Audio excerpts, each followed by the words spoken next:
por favor, no Evangelho de Jesus narrado por João, capítulo 5. Evangelho de Jesus narrado por João, capítulo 5.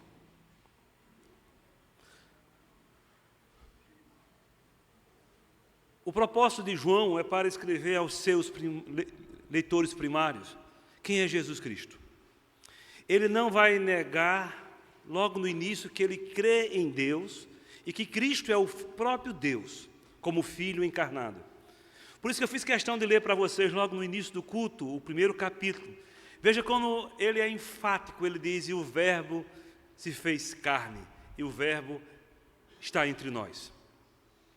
João, em todos os seus escritos, ele vai segurar a ideia central de que Cristo foi rejeitado pelos seus, mas abraçados e aceitos por aquele povo que não tinha Deus, esperança, nem profecia nenhuma. A terra de Zebulon, que estava em trevas, agora há luz. E é interessante, ele separa 7 milagres. E todos os milagres que ele narra, ele termina dizendo: tem uma atitude diferente daqueles que sabiam quem era a profecia, qual era, e não creram. A ideia de João para nós é dizer o seguinte: não cheguem à conclusão errada que os que acreditavam na profecia não chegaram. Eles viram, ouviram, estavam presentes e não creram. Bem-aventurado somos nós que não estávamos lá, não vimos, não ouvimos, mas chegou esse texto e somos convencidos pelo Espírito Santo de que Jesus Cristo é o Filho bendito de Deus. Vamos lá então para o capítulo 5 de João. O tema da mensagem é a igreja, lugar de vida. Igreja, lugar de vida. Passadas estas coisas, havia uma festa dos judeus. E Jesus subiu para Jerusalém. Ora, existia ali, junto à porta das ovelhas, um tanque, chamado em hebraico Betesda, o qual tem 5 pavilhões. Nestes jazia uma multidão de enfermos, cegos, coxos, paralíticos, esperando que se movesse a água, porquanto um anjo descia em certo tempo, agitando-a, e o primeiro que entrava no tanque, uma vez agitada a água, sarava de qualquer doença que tivesse. Estava ali um homem enfermo, havia 38 anos. Jesus, vendo, deitado e sabendo que estava assim há muito tempo, perguntou-lhe: queres ser curado? Respondeu-lhe o enfermo: Senhor, não tenho ninguém que me ponha no tanque quando a água é agitada, pois enquanto eu vou, desce outro antes de mim. Então lhe disse Jesus: levanta-te, toma o teu leito e anda. E imediatamente o homem se viu curado, e tomando o leito, pôs-se a andar, e aquele dia era sábado. Não vejo outra manifestação de Jesus Cristo de forma segura, clara, evidente, fora da igreja. Para mim, igreja é a manifestação visível do Cristo ausente entre nós, representado e presente pelo seu Espírito na igreja. Mas quando a igreja deixa de ser e cumprir o seu papel de representar o Cristo entre nós, há bolsões de Cristo aí fora dizendo: igreja, se comporte como igreja. Encontraremos pessoas muitas vezes solitárias sendo mais igreja do que uma instituição ao longo da história. Mas eu não vejo Cristo fora da igreja, no sentido que eu estou falando aqui, no sentido não de CNPJ, de fé, onde 2 ou 3 estiverem reunidos, Cristo estará lá. Ele disse: eu sou igreja, estou aqui. Eu não caio mais na minha mente, na minha simplicidade de argumento com vocês, dizer que o CNPJ de uma igreja com 32 milhões, aquela denominação é a igreja. Há frações da igreja de Cristo, mas não é a plena igreja de Cristo. A igreja de Cristo, ela não tem em si nenhum outro atrativo senão a própria glória dele. Quanto mais manifestação da nossa glória para o nosso CNPJ, para a nossa placa presbiteriana, menos de Cristo. Mas quanto mais de Cristo e menos nossa placa, mais Cristo no nosso meio e mais a nossa denominação será visitada por Ele. Então a igreja é que nos dá força, a igreja de Cristo.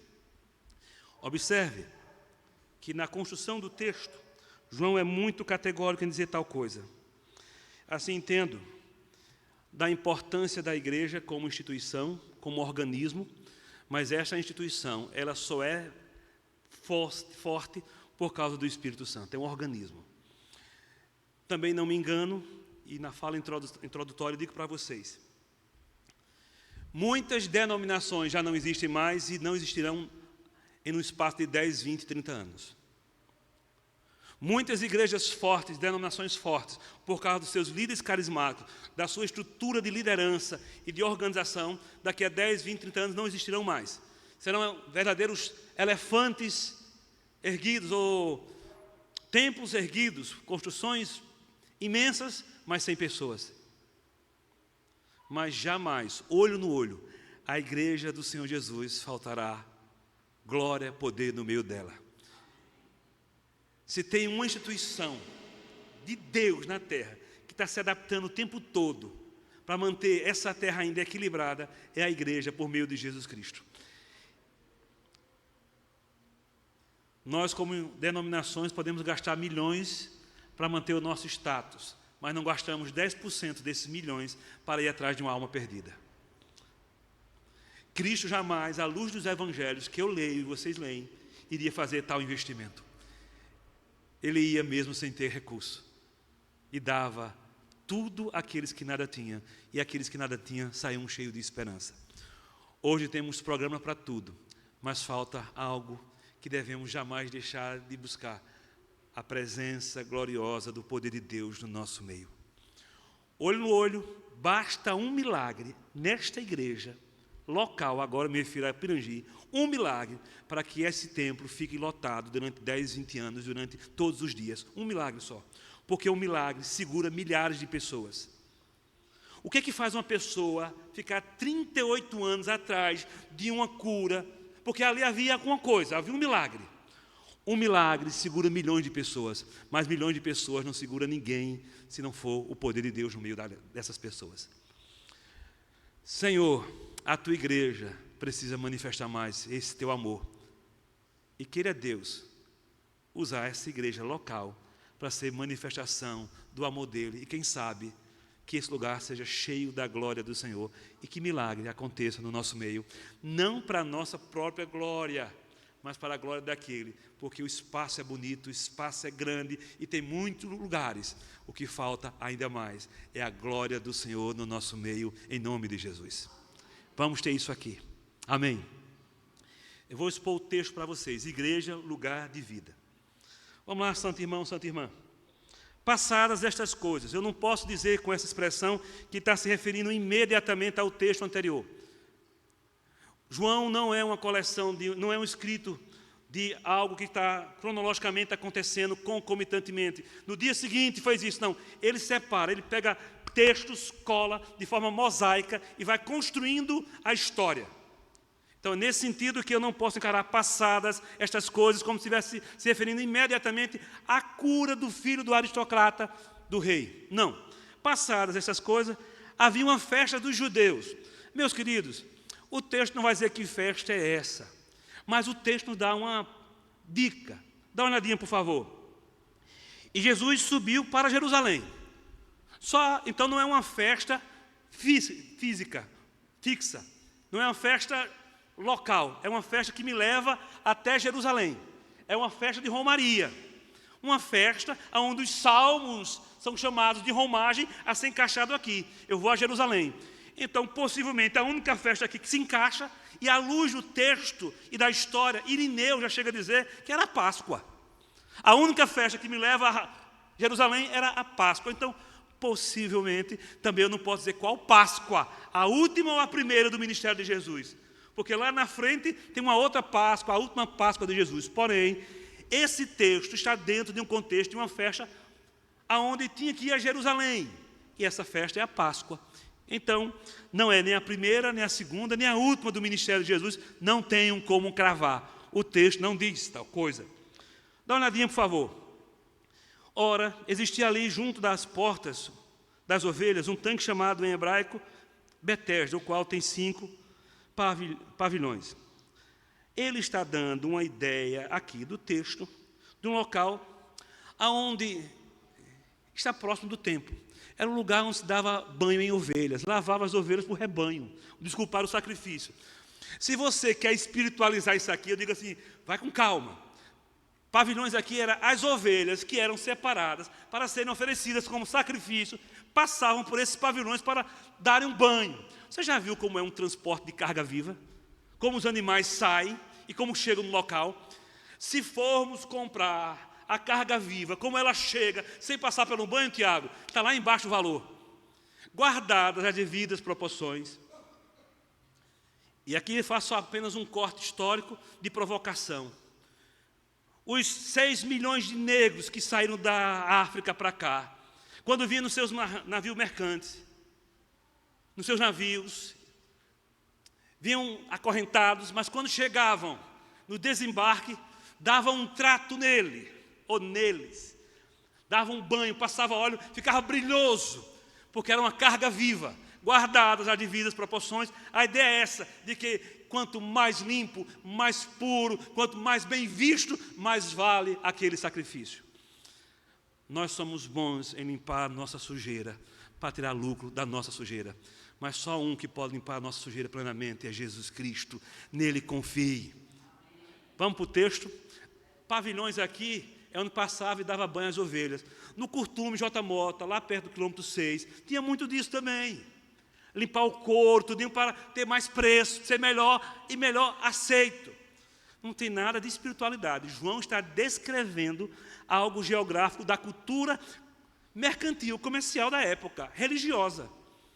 O texto continua, gente boa, e diz: nestes, a palavra Betesda aí vai ser a palavra-chave, né? Vai ser casa de misericórdia, casa de limpeza, casa até de azeite, do azeite. Nestes pavilhões, jazia uma multidão de enfermos, cegos, coxos e paralíticos. Até aqui tudo bem. O que acontece é que o verso 4 tem um fenômeno. Deixa eu explorar primeiro dessa maneira, Regina. O que é que faz pessoas cegas, aleijadas, loucas, num lugar tão afastado da sociedade? É porque desde cedo nós temos a nossa eugenia. Desde cedo a humanidade não costuma e não gosta de viver com deficiência. Vocês acham que o leprosário, lá no quilômetro 6, lá no Bom Pastor, há uns 40 anos, 50 anos atrás, Carlinhos, mais ou menos isso, estava longe do centro, por quê? Para que a classe saudável, natural, não tivesse contato com a doença. Não é de hoje que nós nos afastamos dos enfermos. Quando nós temos uma ideia de inclusão social dos cegos, coxos, paralíticos, doentes, com aspectos diferentes, nós estamos dizendo o quanto evoluímos como sociedade. Mas eu vos digo, olho no olho, muito mais por uma democracia do que por um cristianismo que poderia ser muito mais ameno e dizer assim, abracemos todos. Não falta conhecimento bíblico para nós amar a todos, mesmo com distorções sociais e físicas. Mas foi preciso leis levantadas. Aí eu cito Santo Agostinho de cabeça. Quanto mais uma lei é perfeita para o próximo, mais presença da lei de Deus está ali presente. É Deus. E muitas vezes sancionada por pessoas sem temor a Deus. Porque Deus não depende só da igreja para fazer a sua vontade. Ele usa quem Ele quer para que a vontade dEle seja boa, perfeita e agradável. Amém. Por isso, o texto continua, gente boa, gente amiga. Vamos lá, então, por que nesse lugar? Por que num lugar tão... E nós cristãos passamos a colocar nos nossos lugares de saúde, de ajuda humanitária, casa de misericórdia. O verso 4 diz o seguinte: esperando que se movesse a água, porquanto o anjo descia em certo tempo, agitando-a, e o primeiro que estava no tanque, uma vez agitada a água, sarava de qualquer doença que tivesse. Há um fenômeno aqui. Nos melhores textos do primeiro século, nos primeiros textos, não há essa referência. Por isso que aparece em umas traduções entre parênteses, ou entre colchete, que nos escritos mais antigos não está presente essa aqui. Eu vou levantar um argumento textual para vocês. Porque eu acredito nesse texto? Por causa do verso 7. Dá uma olhadinha no verso 7. Aqui João está descrevendo. Mas no verso 7, há um diálogo agora entre Jesus e o paralítico. Dá uma olhadinha no verso 7. Respondeu-lhe o enfermo: Senhor, não tenho ninguém que me ponha no tanque quando a água é agitada. Pois enquanto eu vou, desce outro antes de mim. Ora, se nos textos primários não tem esse texto do verso 4, Carlinhos, mas uma coisa me salta aos olhos, a atenção, é que no verso 7, mesmo o texto não estando lá nos principais escritos do primeiro, segundo, terceiro século, mas no verso 7 diz assim: há um diálogo. Agora eu não sei dizer se esse diálogo aqui havia de fato um acontecimento sobrenatural, mas uma coisa eu sei, que havia um movimento nas águas que levava as pessoas a crerem, e não sei se foi um misticismo, não sei se foi algo levado a uma crença, e crença essa gerando expectativa, e olho no olho, a alma humana produz muita cura para ela mesma. Não esqueça disso, a alma humana produz muita cura para ela mesma, como a alma humana produz muita doença para ela mesma. Depende o quão essa alma pode ser envolvida. E o texto diz que essa água se movia. O homem disse: eu não tenho ninguém. Não sei se são águas termais, aí vem a argumentação.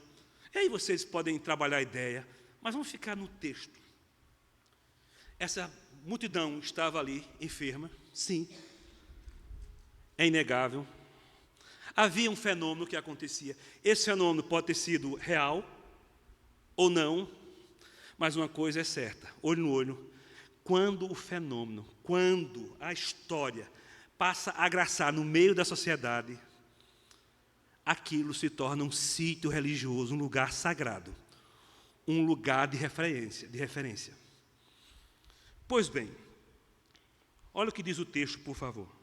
Podemos continuar? É interessante que, como pai da igreja, quem faz referência a esse texto aqui é Tertuliano. Já no final do segundo século, do batismo, ele tem uma cartilha, fala sobre o batismo e diz: sim, havia em Betesda um tanque onde as pessoas eram curadas. Tertuliano fala tal coisa. Mas Tertuliano é uma autoridade bem distante da história da igreja, do texto. E agora vou encarar o texto para aplicar para a gente. Igreja é lugar de vida. Tem muitas pessoas que nos procuram como um tanque de milagres, como um tanque onde a água aqui é agitada. É interessante quantas pessoas nos procuram aqui e estão conosco, esperando que a água se agitem. E cada alma aqui tem suas dores. O pior é que eles estão procurando em lugares que nem água mais tem, que não tem mais nem entusiasmo pela fé. Se tem algum lugar onde a cruz de Cristo é levantada, e jamais deve faltar esperança e reflexão de que tudo é possível, é no lugar onde 2 ou 3 estão reunidos em nome de Jesus. É incrível. Não há dificuldade que não devemos encarar em nome de Jesus Cristo. Não há problemas, como igreja local, seja do diagnóstico de um câncer terminal, ou de uma situação periclitante, que não venhamos encarar e dizer: sim, aqui é lugar que o Senhor nos abençoa.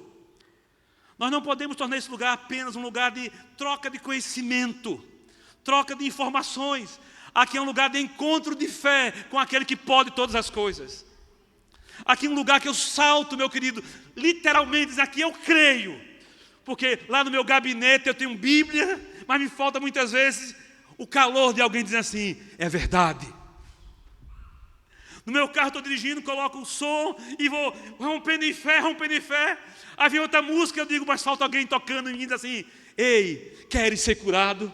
Falta um atrevido no meu meio, falta alguém perto de mim dizendo, queres ser curado?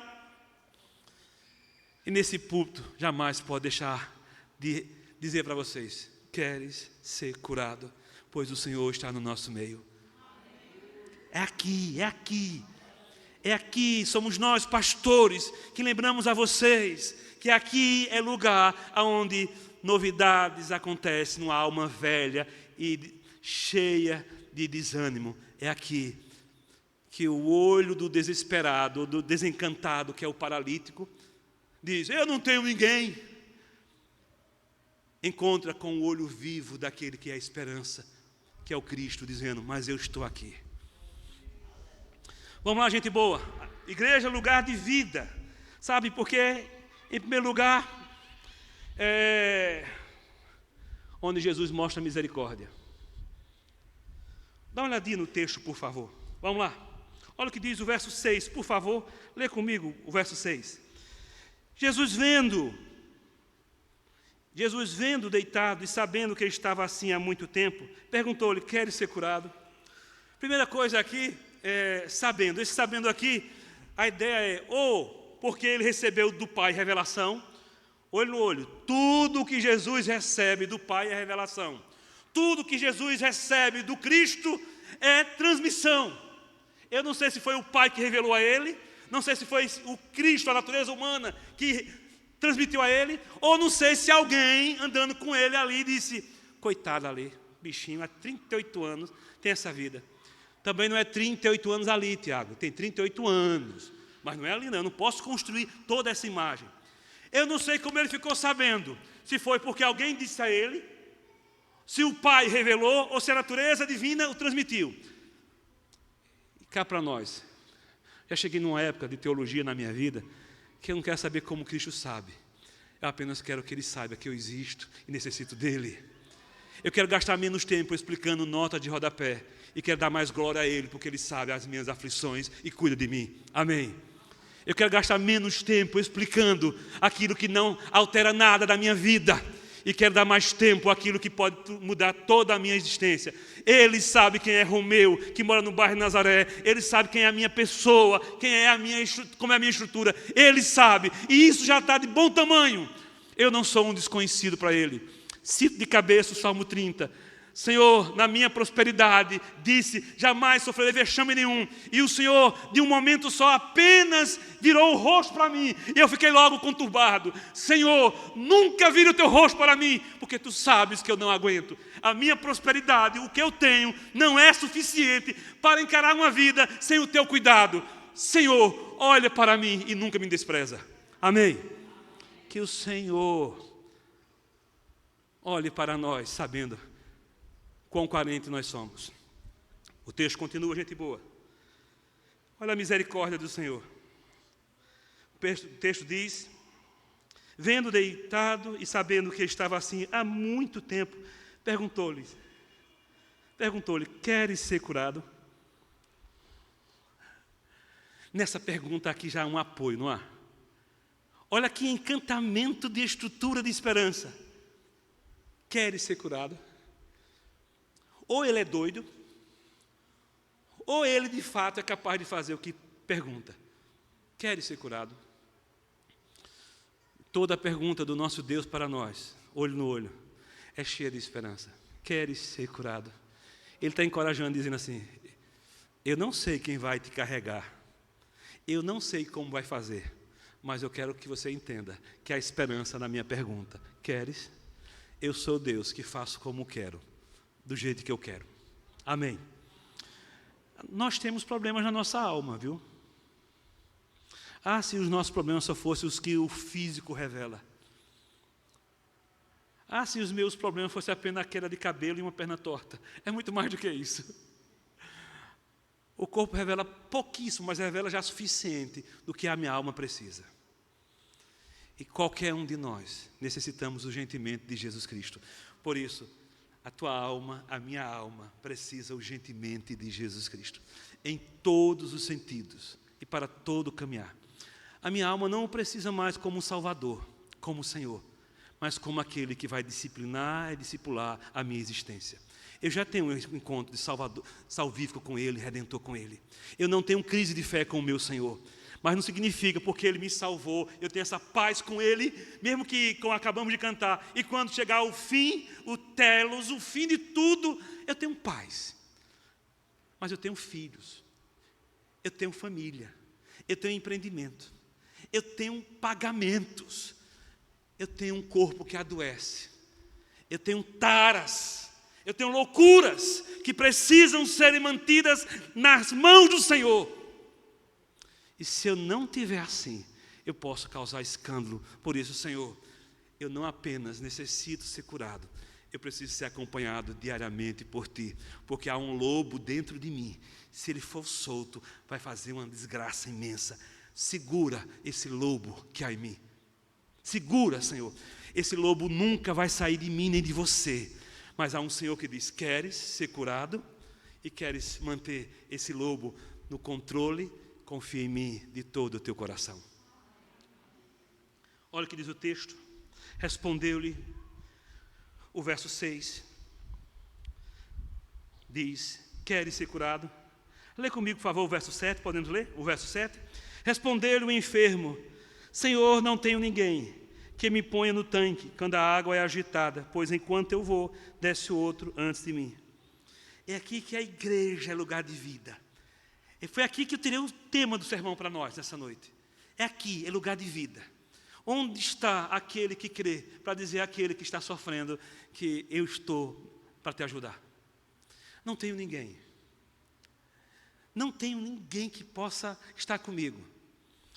Pense.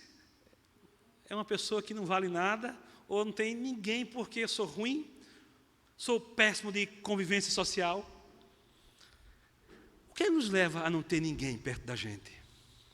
O pessimismo, aquele discurso, ó vida, ó azar, ou aquela pessoa que é azeda, que não dá nenhuma brecha de graça, de esperança, para que alguém chegue perto e diga assim: tem bom ânimo. Bom ânimo por quê? Peste, sai de perto de mim. Por que eu estou só? Uma pergunta, eu acho que vale a pena essa pergunta. E ao perguntar, também estou me colocando à disposição para ajudar com esperança. Por que você está só? O que lhe falta para ter mais companhia? Mais presença de pessoas perto de você? O que lhe falta para pessoas lhe socorrer? Porque se há em nós algo natural, é do instinto de estado, de necessidade, de sobrevivência, é de cuidar de quem está sofrendo. Depois é outra história.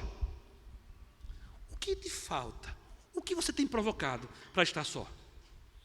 Que essa igreja venha detectar, diagnosticar, observar os solitários e dizer: aqui é o lugar onde nós respeitamos você na sua solidão. Mas quando você quiser, as nossas mãos estão estendidas para dizer: é lugar de vida, de alegria, em nome de Jesus. Igreja, igreja. Ah, como é bonito entrarmos aqui de domingo a domingo e dizer mais do que boa noite, dizer a paz do Senhor. Vocês não sabem o quanto eu gosto de dizer, olhando no olho, a paz do Senhor, meus irmãos. Gente boa, gente amiga, Deus te abençoe, de abraçar. Porque talvez seja o último momento, ou o único momento da semana que aquela solitária pessoa se encontre. E como é que a pessoa na igreja está solitária? O Senhor está no nosso meio, o Senhor cuida de você. Por favor, abre um pouquinho mais do teu sorriso. Aqui é lugar de vida. Não de fingir. Porque nós aprendemos, e aqui eu estou cheio de ideias, sobre o ser não notado, do Jaime e de tantos outros passando na minha cabeça, na minha alma. Nós somos pessoas que fingimos muito bem. Nós temos muitos nossos dentro de nós e sabemos sacar, cada um na hora oportuna e certa. Mas aqui diante da cruz do Cristo, ter lugar de vida, onde o máximo do nosso original deve se revelar e dizer assim: eu sou Romeu, frágil, pequeno, tolo, que corre atrás de vento e agarra vento que não tem futuro nenhum. Aqui não tem como meu lugar, no lugar da vida, fingir, porque quem está olhando para a gente, olho no olho, é o Senhor de toda a glória, dizendo: eu sei quem é você, não me venha com máscara, você está só porque você é assim, precisa abrir muito mais. O Senhor prescruta cada um de nós, mas não prescruta cada um de nós para amassar, machucar, exterminar, mas para dizer: eu vim dar vida a você, alegria. Que o Senhor transforme a tua tristeza em fogueiro, em nome de Jesus. Que o Senhor traga mais alegria aos seus pés do que os pés do pernambucano na hora do frevo. Você se alegre, diga: meu Deus é 10. Vamos para o texto e vamos concluir? Diz o texto: respondeu-lhe o enfermo: Senhor, não tenho ninguém que me ponha no tanque quando a água é agitada, pois quando eu vou, desce outro antes de mim. Lembra de Naamã, quando o profeta manda ele tomar banho na água, no rio? Ele no rio toma banho, desce 7 vezes e sai curado. Não é a água que curou aquele leproso, Naamã. O texto é claro, lá em 2 Reis. E quando ele desceu na água, sob a palavra do profeta, ele foi curado. Sob a palavra do Senhor, há esperança para vocês, em nome de Jesus. Vocês não têm mais, vou usar essa expressão aqui, de água mesmo, só tem nesse copo aqui na frente de vocês. De água mesmo, só tem esse copo na frente de vocês. Mas há algo muito maior do que a representação. A água viva está no nosso meio. Sobre a palavra deste que crê, volta para casa em paz, em nome de Jesus. Vai para casa e volta sempre aqui, porque aqui é lugar de vida. Alguns chegam a dizer que nós não venhamos voltar do mesmo jeito para a nossa casa como chegamos na igreja. Eu não sei. Eu nunca voltei do mesmo jeito, porque nenhum culto foi do mesmo jeito. É a multiforme a graça de Deus se revelando. Sempre há uma luz nova no nosso coração sendo derramada. Em nome do Senhor Jesus, tenha uma boa semana. Aqui é lugar de vida. Aqui é lugar onde vamos trazer os nossos borrões, anotações, planejamentos e colocar diante do Senhor e dizer assim: e aí, mestre? E olho no olho, não precisa dizer assim: se eu for bem sucedido, eu vou dar 20%, 30%. Isso não é barganha. Ele não quer nada disso. Ele quer apenas que você confie de todo o coração nele. Agora, em gratidão, você faz o que quiser. Cuidado, não se encante muito com a sua empolgação, para não cair em própria tentação da sua economia. Mas confia no Senhor o tempo todo, em nome dele. Amém. Vamos terminar? O texto continua e diz: então lhe disse Jesus: levanta-te, toma o teu leito e anda. Observe que os 2 primeiros milagres de Jesus, a transformação da água em vinho, a cura do filho do aristocrata, do capítulo 2, do capítulo 4 de João, foi privado, foi em âmbito pessoal. Mas essa cura é pública, é a manifestação pública. Levanta-te. E olhe um detalhe, há algo, João faz questão de rachar com alguns dos evangelhos e dizer assim, reverendo Diogo, imediatamente, ele não deixa dúvida de que é instantânea. A ideia aqui, eu não vou entrar num mérito, porque isso fere a minha lógica, isso fere o meu conhecimento técnico. Porque tinha que ter, no mínimo, uma fisioterapia, tinha que ter, pelo menos, esticar os ossos, os tendões. Eu não tenho como entrar. Aqui eu me calo e digo: eu creio que foi assim. Aqui eu sou muito mais do que Jaime, do que vocês imaginam. Aqui é um pulo no escuro, dizendo: eu creio que está assim. Porque com o conhecimento que nós temos, científico, medicinal, dizer que uma pessoa há 38 anos está assim, e do nada já andar assim, que história é essa? Eu creio que o meu Deus, segundo a sua riqueza e glória, tem esse poder.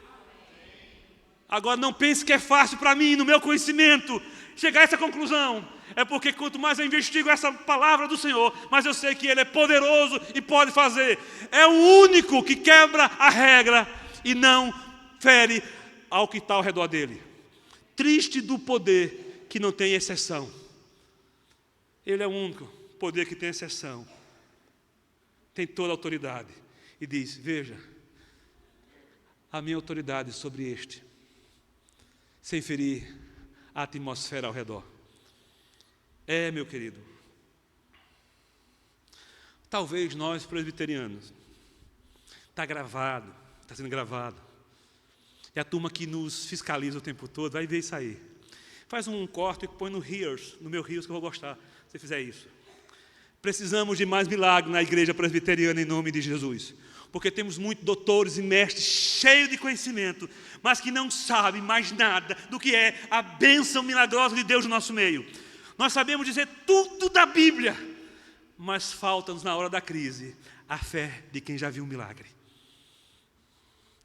O que tem de pastores presbiterianos que abandonam o ministério, não por falta de conhecimento, por falta de milagre, que nunca contemplou.